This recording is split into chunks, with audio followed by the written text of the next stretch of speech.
Bem-vindo ao canal Examinando as Escrituras, onde temos os melhores cortes do Evangelho. Se inscreva no nosso canal e ative o sininho e compartilhe esse vídeo.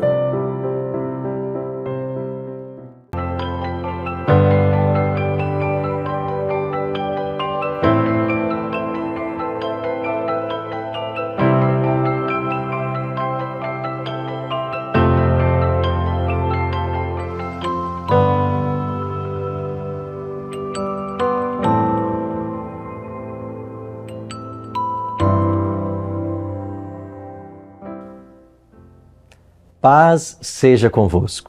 Que bom poder cumprimentar você em mais uma manhã e que bom ter a sua companhia aqui no programa Primeiro Deus. Logo cedinho estamos dispostos aí a ouvir a voz do Senhor e certamente Ele quer falar com todos nós. Aqui no programa nós teremos a oportunidade de orarmos juntos. Você inclusive pode mandar o seu pedido de oração para cá através de nossas redes sociais. Também teremos momento para aprender sobre como cuidar bem da nossa saúde. Finalmente, nosso corpo é templo do Espírito Santo e Deus, Ele quer habitar num templo saudável. Teremos também a oportunidade de juntos aprendermos mais sobre a Bíblia. A Bíblia fechada é um livro qualquer, mas ela aberta é a boca de Deus nos falando todos os dias. E hoje, antes que você saia para os afazeres dessa sexta-feira, Deus quer falar mais uma vez ao seu coração. Um abraço carinhoso para você que nos assiste em todo o estado de Santa Catarina, de norte a sul, de leste a oeste. Você que mora aqui na região da Grande Florianópolis, você que mora em Lages, Criciúma, Itajaí, Brusque, onde quer que você esteja. Um abraço muito carinhoso para você. Abraço também para você que nos assiste pelas redes sociais, pelo YouTube. Esse programa foi preparado com muito carinho para ajudar você na sua caminhada espiritual. Essa é a intenção. Essa semana estamos numa série muito especial sobre as Escrituras Sagradas. Ao longo de toda a semana aprendemos sobre a Bíblia, como ela foi escrita, produzida, como Deus preservou de forma miraculosa, como ela chegou até nós. E hoje, sexta-feira, encerrando essa série, nós vamos aprender a respeito da tradução da Bíblia. Você vai entender um pouquinho mais sobre a escrita nas línguas originais e o processo de tradução que nos permite hoje ler a Bíblia em português, por exemplo. Então você não pode perder o programa de hoje. Fica acompanhado aí com a gente, tá bem? Chegamos então ao nosso momento de saúde aqui no programa Primeiro Deus. E que bom, podemos começar o dia tomando um chá bem quentinho. Delícia! E hoje na companhia do nosso amigo Dr. Wilker Campos, que esteve conosco ao longo de toda essa semana, trazendo conselhos muito importantes para todos nós. E eu queria no tópico de hoje, Dr. Wilker, começar perguntando, como que nós podemos melhorar o desempenho mental, que esse é um alvo que todo mundo tem, né? Exatamente, Ele é um alvo perseguido por muitos, porque hoje, cada vez mais, você vê, a gente está se cobrando mais desempenho, sendo cobrado o desempenho, isso no trabalho, Então, na verdade, a pessoa tem que desenvolver vários skills, vários tipos de ferramentas que ele vai poder utilizar e melhorar a inteligência dele, Existem vários tipos de inteligência, como já constatado. Existe a inteligência emocional, que é a capacidade da pessoa se relacionar, interar, entender o ambiente e conseguir, a partir dali, então, colocar a sua ideia, ou ainda, fazer uma persuasão, ou ainda captar, entrar e solucionar problemas. Existe aquela inteligência, capacidade de memorizar, que a gente tradicionalmente chama de... Esse é mais inteligente porque ele grava mais coisas, nem sempre, Na verdade, a inteligência, a definição da inteligência é você saber usar todos esses fatores em seu favor.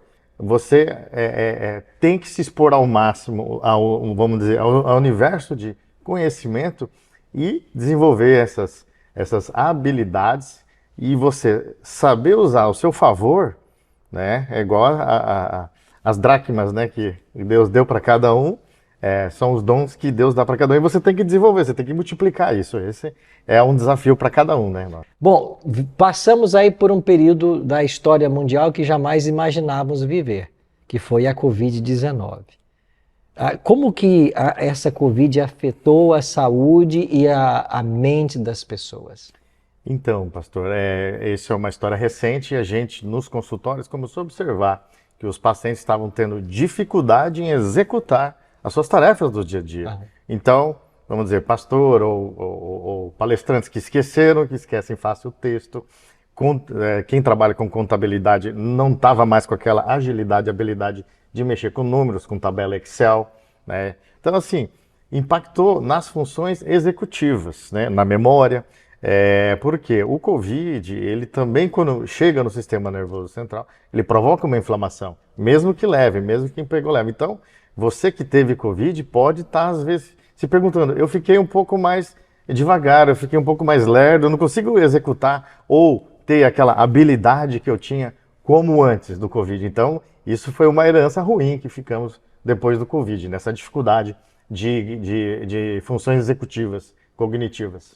Agora, bom, qual seria o melhor caminho para nós melhorarmos, então, o desempenho de nossa mente? Há algumas dicas, há, assim, um caminho a ser seguido para isso? Sim, né? E tem algumas dicas práticas, vamos dizer assim, que você pode fazer em casa, né? A partir da própria alimentação, né? Você tendo uma alimentação baseada em frutas, né? Não muito pesada, né? Evitar a carne, comer só em alguma eventualidade. Também, né, bebida de álcool prejudica muito a questão da saúde mental. E claro, né? Ter um bom sono, atividade física. Existem algumas dietas que são específicas para melhorar o desempenho cerebral, como a dieta do Mediterrâneo, baseada em oliva, baseada principalmente, né, no azeite de oliva, em peixe, né, em alguns legumes específicos, castanha, né, e esses leguminosas, etc. Tal, que ajudam a melhorar também o desempenho mental. E claro, né, alguns treinos também, né.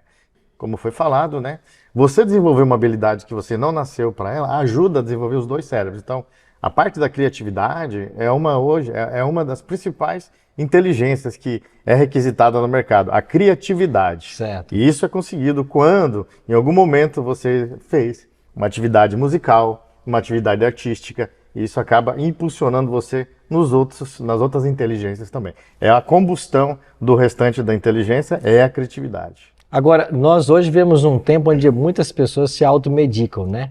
Ainda que isso não seja indicado, seja falado, orientado, mas muitas pessoas se automedicam, usam muitos medicamentos. Isso pode ter uma interferência no rendimento mental da pessoa? Sim, pastor, porque hoje, né, como o ser humano ele tem o costume de pegar o caminho mais fácil, então começou a ter uma medicação que é para tratar o TDAH, né, o transtorno de déficit de atenção e hiperatividade, que é a Ritalina, que é o Venvanse, essas medicações. Então, a partir dali, pessoas que não tinham esse problema começaram a usar para prestar concursos, para estudar e desempenhar melhor na escola. Só que, quando a pessoa ela não tem o déficit de atenção ou não tem esse problema e começa a utilizar essa medicação ela é anfetamina. Ela pode trazer também problemas cardíacos, aumentar a ansiedade, enfim, né, todos os problemas relacionados ao uso de anfetamina, que é um parente da cocaína, né?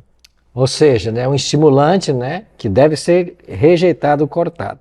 Muito obrigado, doutor Wilker, pelas dicas preciosas, por ter estado conosco essa semana.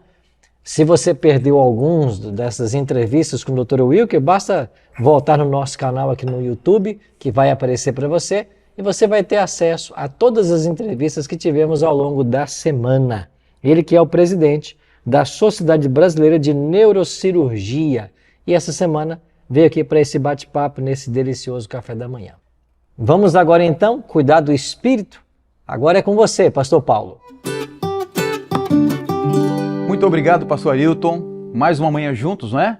E hoje é sexta-feira, está chegando o final de semana. Uma pergunta para você: você tem sentido as respostas de Deus às suas orações durante a semana? Deus tem falado com você? Tem ouvido a voz daquele que se preocupa com cada aspecto da sua vida? Está chegando o final de semana, é um momento muito especial de nós lembrarmos que a oração é a chave da vitória. Não se esqueça disso. E como temos falado toda semana, de joelhos ninguém tropeça. Tá bom? Então estamos começando mais um momento de oração e você é convidada a participar conosco desse momento, um momento muito especial. Aqui embaixo você encontra as nossas redes sociais e você pode enviar o seu pedido de oração. Nós teremos prazer em ler aqui e orar por você, pela sua família, pelos seus planos e pelos seus sonhos. Assim como vamos fazer agora por algumas pessoas que mandaram seus pedidos para nós. Por exemplo, aqui eu tenho o pedido da Isadora. Ela pede oração pela vida espiritual dela, da família dela e pelos seus amigos Isabelle, Renata e Rafael. Isadora, nós vamos orar e temos certeza de que Deus vai cuidar do seu pedido também, tá bom? A Maiane, ela pede oração porque ela quer ser uma mãe segundo a orientação de Deus. Ela tem um filho de 3 anos, o Daniel, e ela pede direção de Deus para cuidar desse filho de acordo com a vontade de Deus, tá certo? Também aqui a Vanessa pede oração pela sua vida espiritual, pela fé dela. Ela quer ter a fé fortalecida por Deus e que Deus possa aí, Vanessa, responder a tua oração, o teu desejo, o teu pedido, tá bom? Assim como também o pedido do Murilo. Ele pede oração porque ele tem um vício, ele pede porque ele quer vencer esse vício. Murilo, há poder na oração. Deus vai te ajudar e você vai ser um vitorioso em nome de Jesus, tá bom? Então, eu quero dizer para você que a oração é a bênção de Deus na nossa vida. É a maneira que nós temos de conversar com o nosso Pai Celestial. E é por isso que eu quero ler para você, antes de nós orarmos hoje, um verso que está no Salmo 55, nos versos 15 e 16. O salmista Davi atravessava um momento difícil, muito complicado, mas ele diz nos versos 15 e 16 do Salmo 55, eu, porém, invocarei a Deus e o Senhor me salvará. À tarde, pela manhã e ao meio-dia, farei as minhas queixas e lamentarei, e Ele ouvirá a minha voz. Olha que certeza maravilhosa o salmista tinha no coração. Ele sabia que estava atravessando um momento complicado, mas o recurso do salmista Davi era a oração.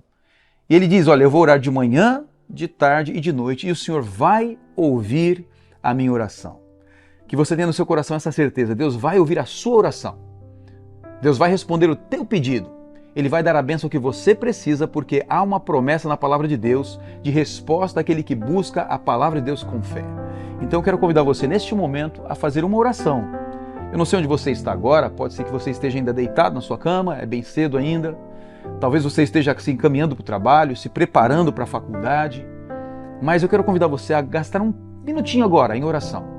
Se você puder se ajoelhar, ajoelhe-se comigo. Se você não puder, onde você estiver agora, eu quero te convidar a falar com Deus em oração neste momento. Vamos orar.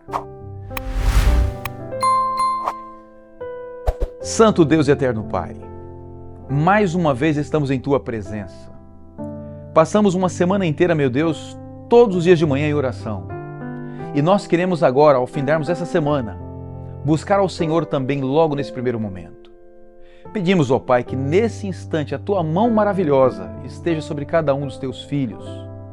Eu tenho aqui, meu Deus, em meu celular vários pedidos, pessoas que estão passando por momentos difíceis, pedem por vícios, por vitórias na vida espiritual, por questões familiares, por problemas no trabalho, agradecem por bênçãos recebidas também.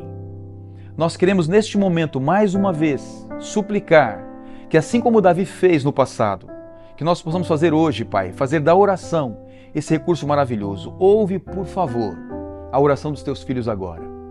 Eu oro, meu Deus, por essa pessoa, por esse pai, por esta mãe, por esse filho, por esta filha, por essa pessoa, meu Deus, que atravessa esse vale difícil, mas que confia no Senhor. Peço também, meu Deus, por aqueles que estão gratos porque receberam alguma bênção do Senhor. Talvez essa semana muitas pessoas, ó Pai, tenham tido respostas de Ti. Por isso nós queremos, neste momento, colocar em Tuas mãos os pedidos e a gratidão que há em nosso coração, confiando que o Senhor fará sempre o melhor. A Tua resposta sempre é a melhor para a nossa vida. Por isso, Pai, nós oramos, pedindo e agradecendo tudo isso que colocamos em Tuas mãos agora, em nome de Jesus. Amém, Senhor.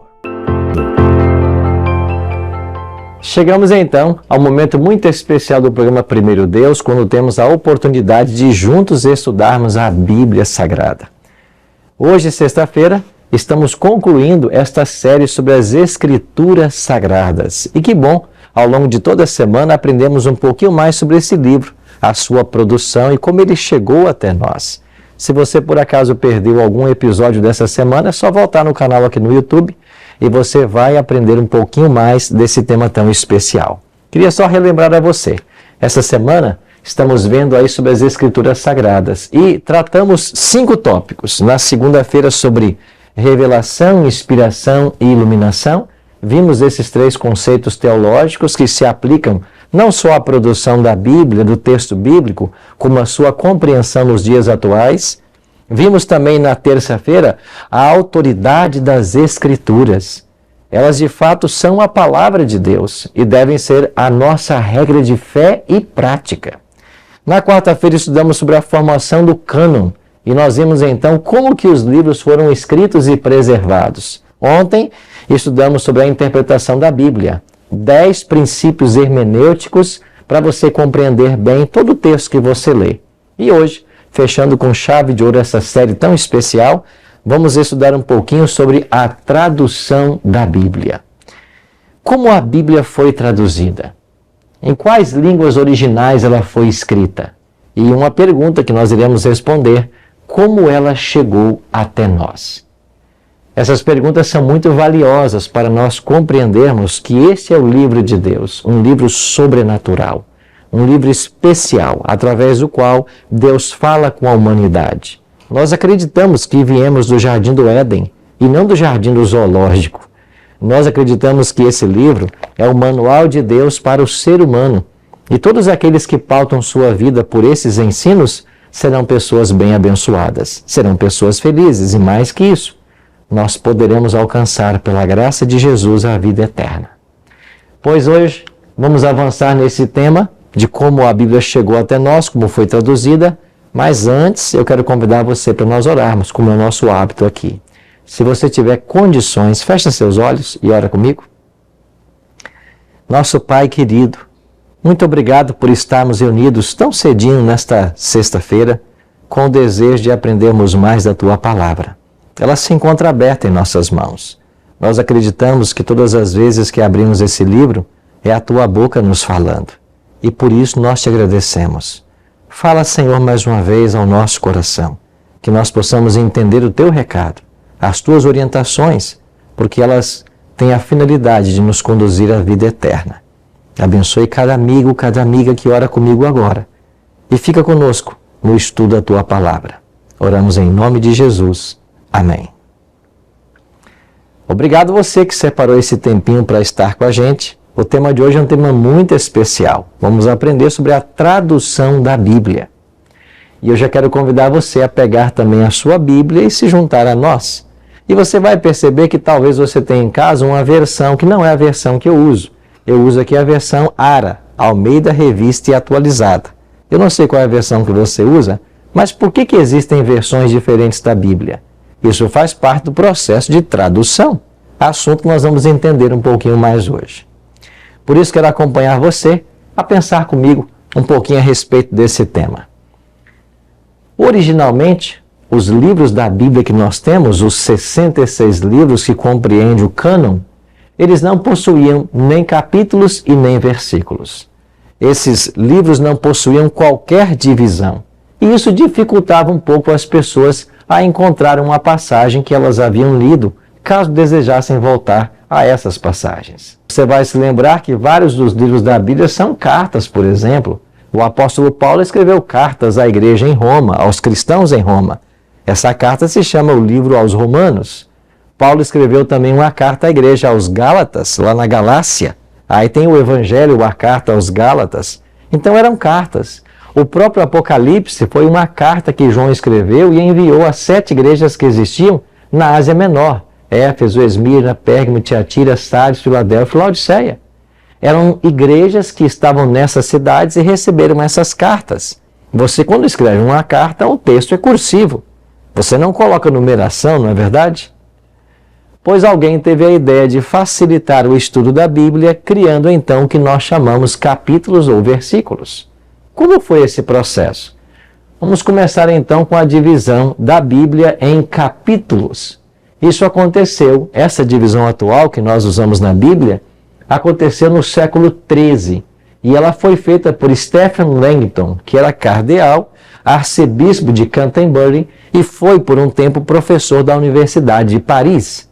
Ele foi o homem responsável por colocar os capítulos na Bíblia que nós temos hoje. É por isso que você tem vários capítulos ajudando na divisão do texto sagrado. Já a divisão em versículos, como temos na Bíblia hoje, foi obra do francês Robert Etienne Stephanus, e ela foi introduzida no texto grego no ano de 1551.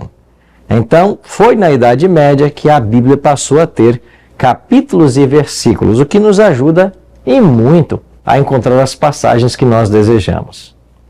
Sem dúvida, isso facilitou encontrarmos porções da Bíblia. Agora, é um detalhe interessante. As divisões que foram adotadas na Bíblia, principalmente capítulos, não são perfeitas, mas nos ajudam na sistematização do estudo.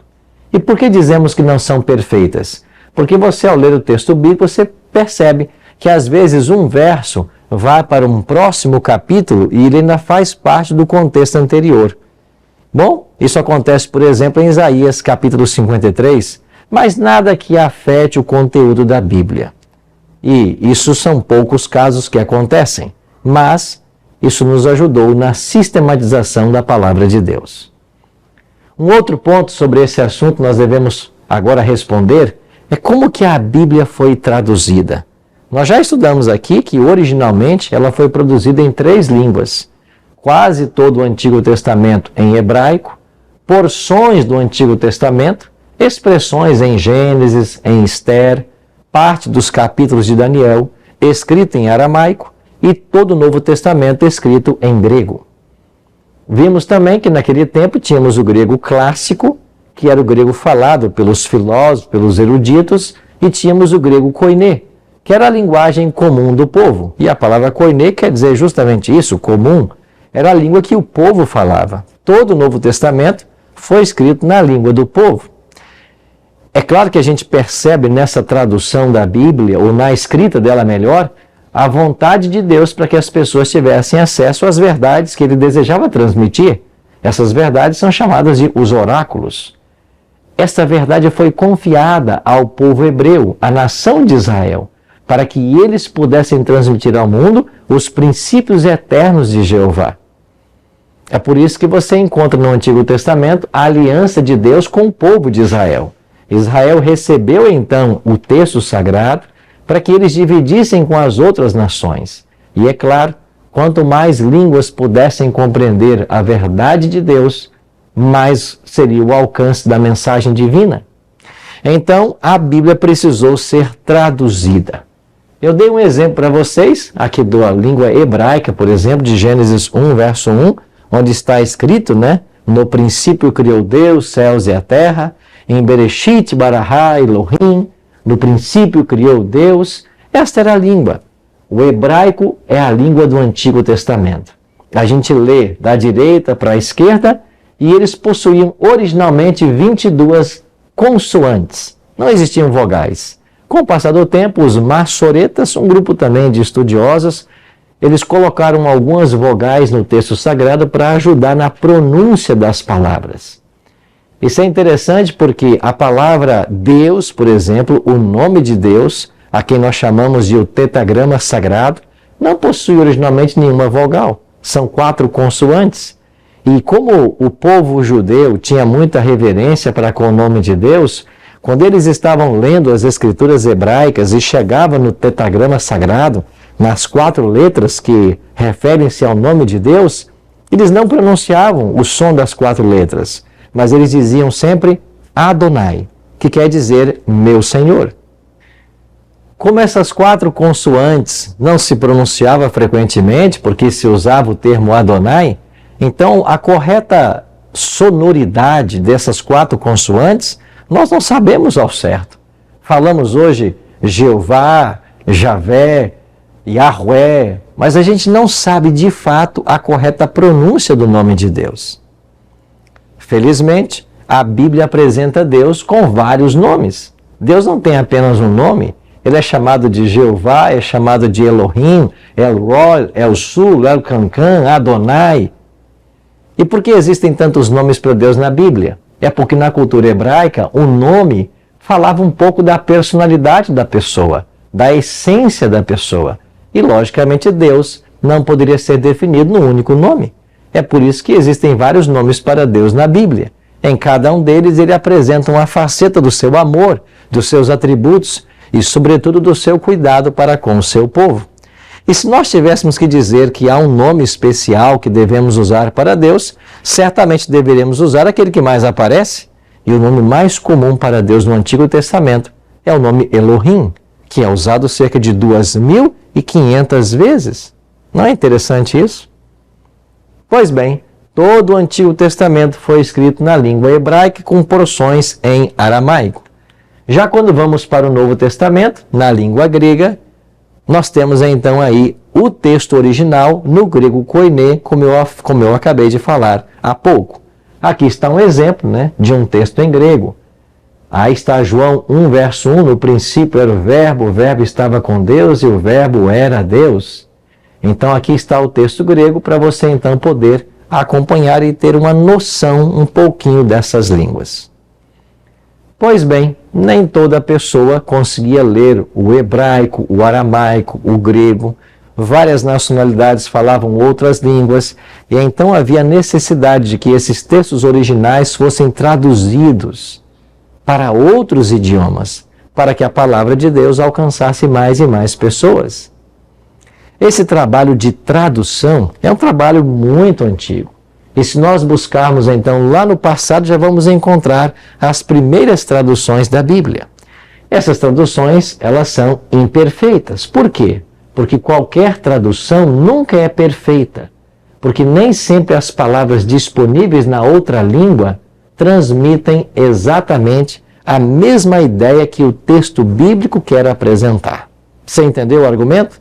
Às vezes, numa língua diferente, você não tem uma palavra que fale exatamente o sentido do termo usado pelo apóstolo ou pelo profeta. Para ficar mais claro, deixa eu dar um exemplo para você aqui. Em português, por exemplo, eu posso usar esta expressão: eu amo minha esposa. Eu também posso dizer: eu amo meu filho. Eu posso dizer: eu amo meu cachorro e eu amo meu inimigo.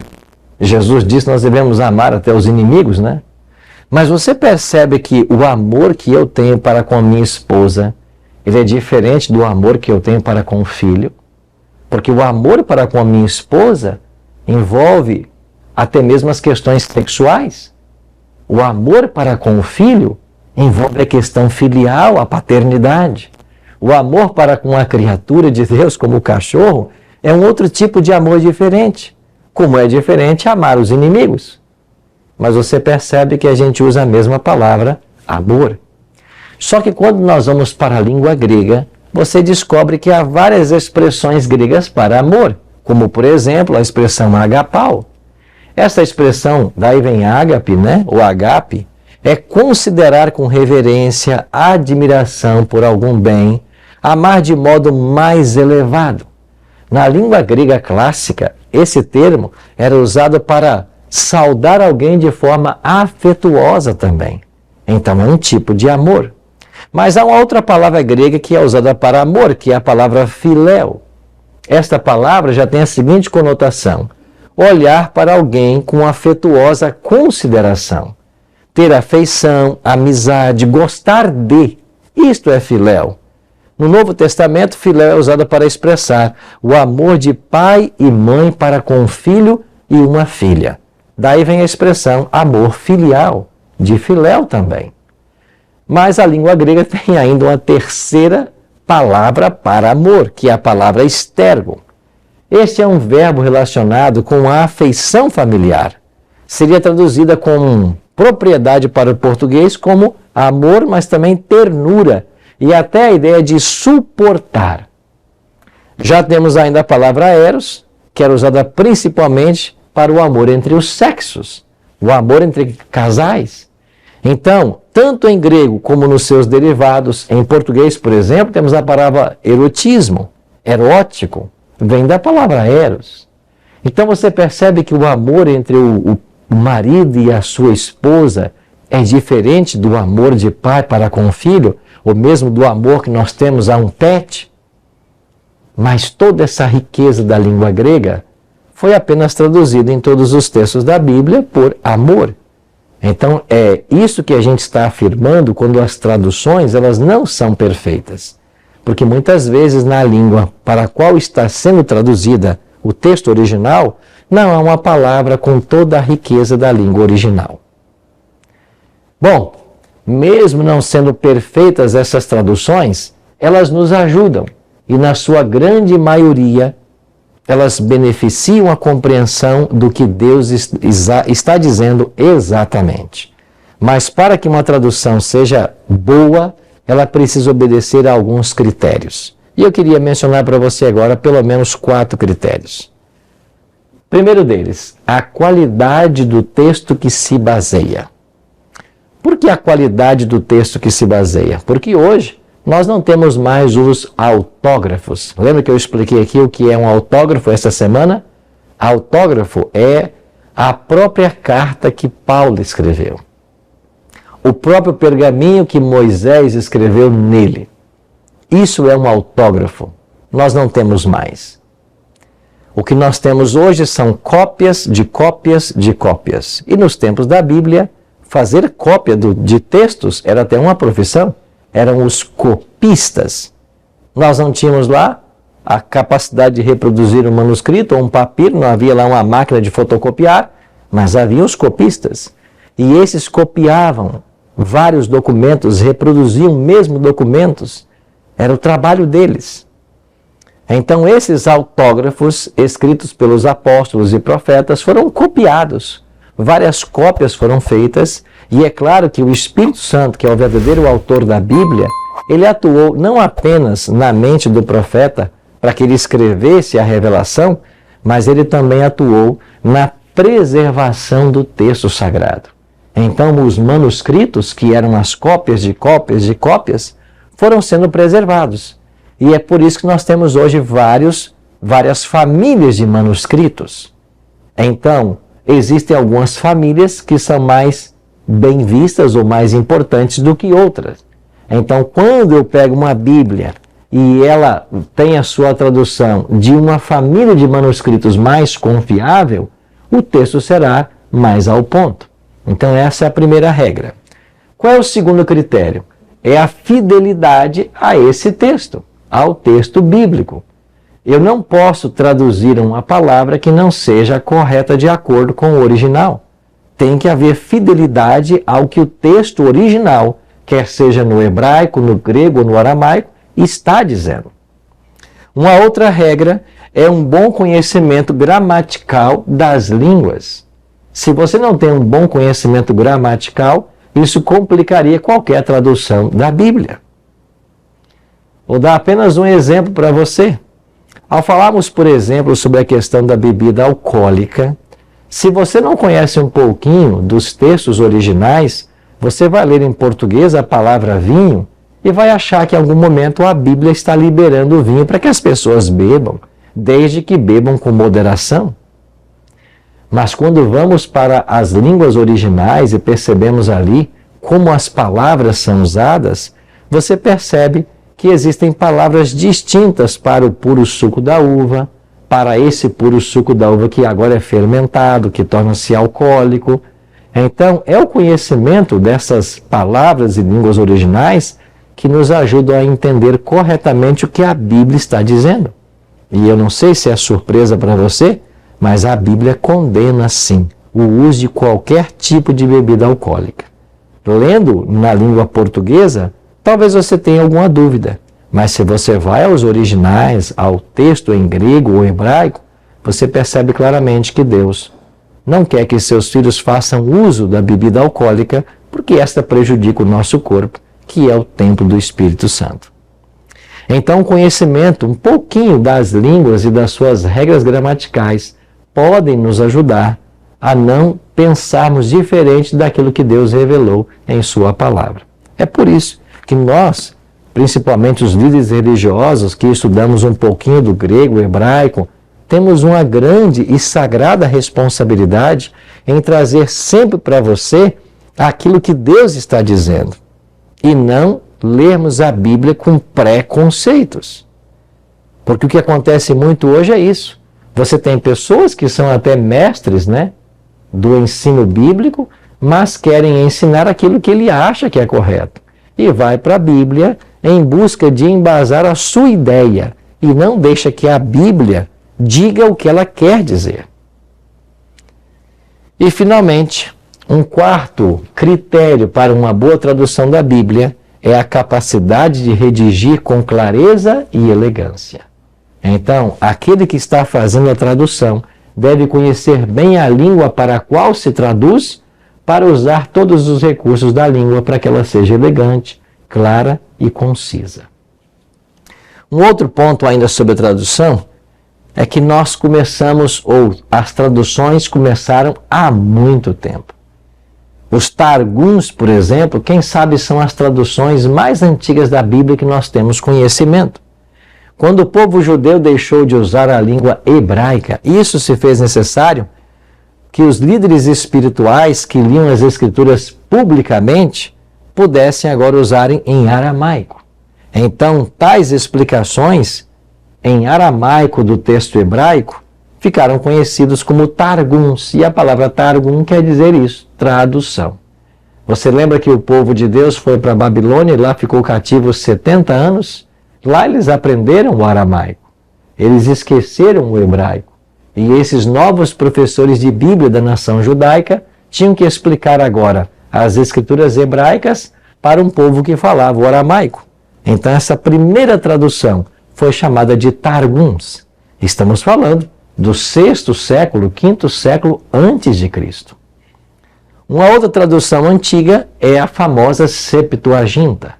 Na literatura você vai encontrar muitas vezes o numeral em algarismo romano 70, LXX, que é 70 em algarismo romano.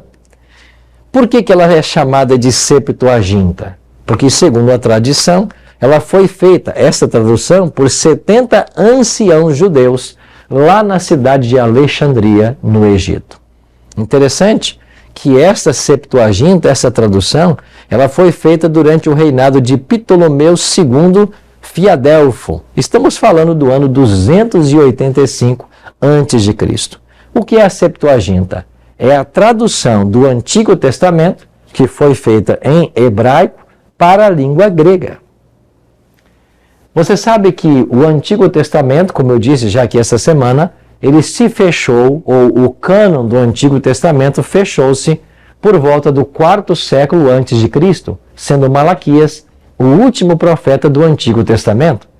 Todo o Antigo Testamento foi escrito em hebraico. E a partir de Malaquias até o aparecimento de João Batista, o precursor de Jesus, nós temos 400 anos. Alguns teólogos costumam chamar esses 400 anos de as centúrias silenciosas, ou séculos do silêncio. Por quê? Porque nós não temos a voz profética de Malaquias até João Batista. Então, depois que Malaquias fechou o cânon do Antigo Testamento, o primeiro profeta que vai surgir é João Batista. Quando João Batista chega, nós estamos sob o domínio do Império Romano. A língua falada pelos oficiais era o latim, mas o povo comum falava o grego, por causa do domínio grego antes do Império Romano.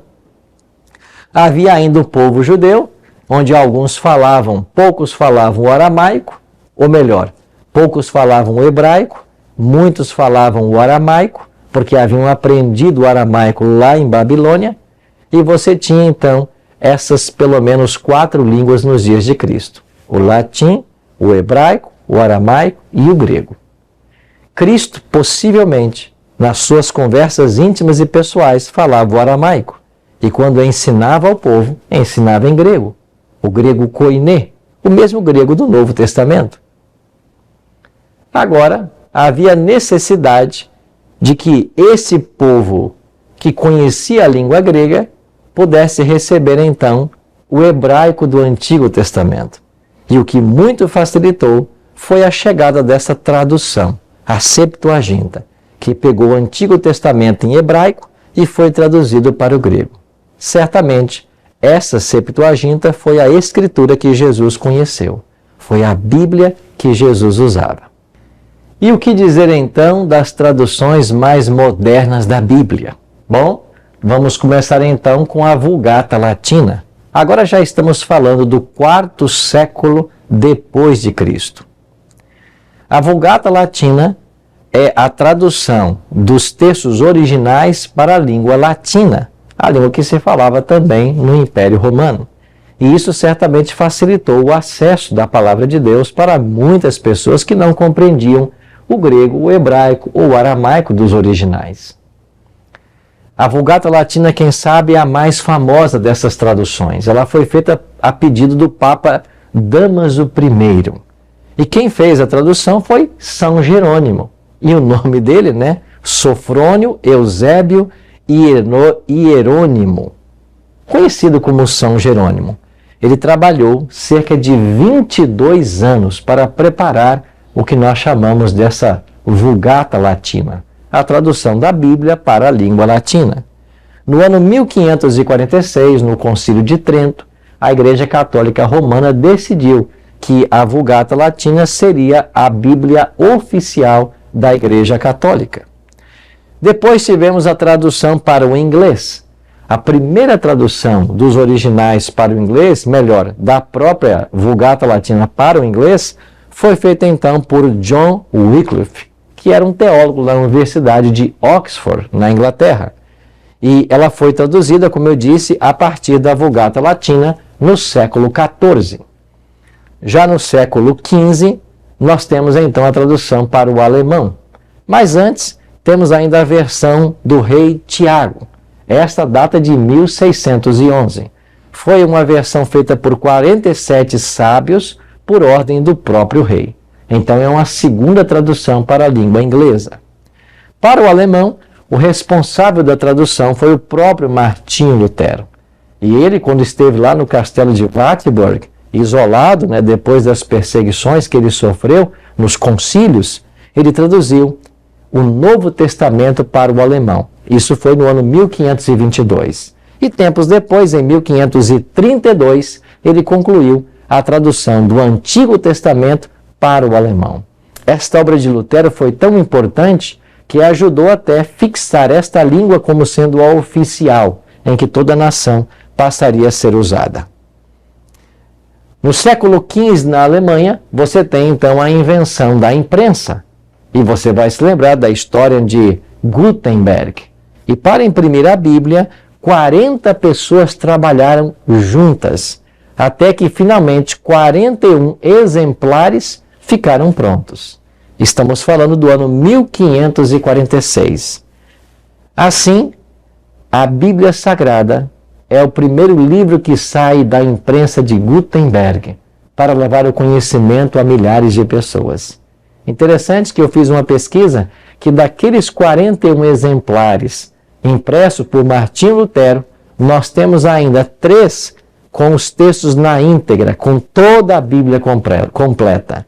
E esses 3 exemplares estão, um na Biblioteca do Congresso Norte-Americano, nos Estados Unidos, um outro exemplar em Paris e um outro em Londres, sendo que um deles foi agora num leilão e foi pago 300 milhões por esse exemplar completo da Bíblia de Lutero.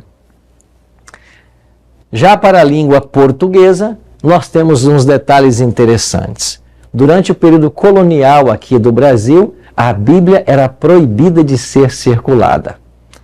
Então nós temos, a partir do século XVII, João Ferreira de Almeida.